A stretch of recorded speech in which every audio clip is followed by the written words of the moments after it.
മറ്റു വാർത്തയിലേക്ക്. കാസർഗോഡ് തൃക്കരിപ്പൂർ പഞ്ചായത്തിന്റെ പടിഞ്ഞാറൻ മേഖലകളിൽ കുടിവെള്ളക്ഷാമം രൂക്ഷം. നൂറുകണക്കിന് കുടുംബങ്ങളാണ് പ്രതിസന്ധി നേരിടുന്നത്.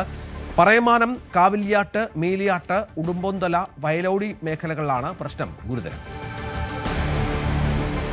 പഞ്ചായത്തിന്റെ ബീരിച്ചേരി പദ്ധതിയിൽ നിന്നുള്ള കുടിവെള്ള കണക്ഷനാണ് പ്രദേശവാസികളുടെ ഏക ആശ്രയം. എന്നാൽ ഒന്നിടവിട്ട ദിവസങ്ങളിൽ മാത്രം ലഭിക്കുന്നതും വളരെ ചുരുങ്ങിയ സമയം മാത്രം വിതരണം ചെയ്യുന്നതുമായ വെള്ളം ഈ കുടുംബങ്ങളുടെ ആവശ്യങ്ങൾ നിറവേറ്റാൻ തികയുന്നില്ല. പ്രദേശത്തെ മിക്ക വീടുകളിലും കിണറുകളുണ്ടെങ്കിലും ശുദ്ധജലം ലഭ്യമല്ല. ഇതിൽ മാലിന്യങ്ങളും ഉപ്പുരസവും കലർന്നിട്ടുണ്ടെന്നാണ് ആരോപണം. കുടിവെള്ളം ലഭിക്കുന്ന ദിവസങ്ങളിൽ മറ്റു ജോലികളെല്ലാം മാറ്റിവെച്ച് കാത്തിരിക്കേണ്ട ഗതികേടിലാണ് നാട്ടുകാർ. പല വീടുകളിലും രാവിലെ വെള്ളം ലഭിക്കുന്നില്ലെന്നും പരാതിയുണ്ട്. നമുക്ക് വീട്ടിൽ ഉപയോഗിക്കാനില്ല, നമുക്ക് സാധാരണ കുടിക്കാൻ വെള്ളം തികയുണ്ടോ.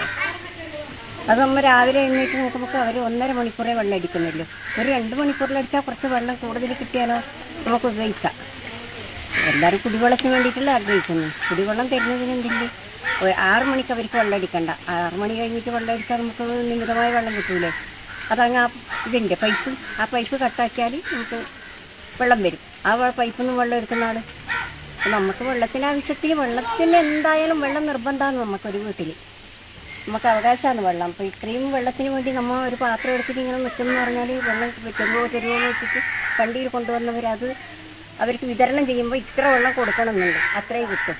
അത് നമുക്ക് കുടിക്കാൻ കഴിയില്ല. വേനൽ കനക്കുന്നതോടെ എല്ലാ വർഷവും മാർച്ച്, ഏപ്രിൽ മാസങ്ങളിൽ ഈ മേഖലയിൽ സ്ഥിതി അതീവ ഗുരുതരമാകാറുണ്ട്. സന്നദ്ധ സംഘടനകളുടെ നേതൃത്വത്തിൽ മറ്റ് സ്ഥലങ്ങളിൽ നിന്ന് വെള്ളം എത്തിച്ചു നൽകുന്നതാണ് നിലവിലുള്ള ഏക ആശ്വാസം. പ്രതിസന്ധിക്ക് ശാശ്വത പരിഹാരം കാണണമെന്നും കുടിവെള്ള വിതരണം എല്ലാ ദിവസവും ഉറപ്പാക്കണമെന്നുമാണ് പ്രദേശവാസികളുടെ പ്രധാന ആവശ്യം. ന്യൂസ് 18 തൃക്കരിപ്പൂർ. കൂടുതൽ വാർത്തകൾക്ക് news 18 Keralam YouTube channel subscribe ചെയ്യുക.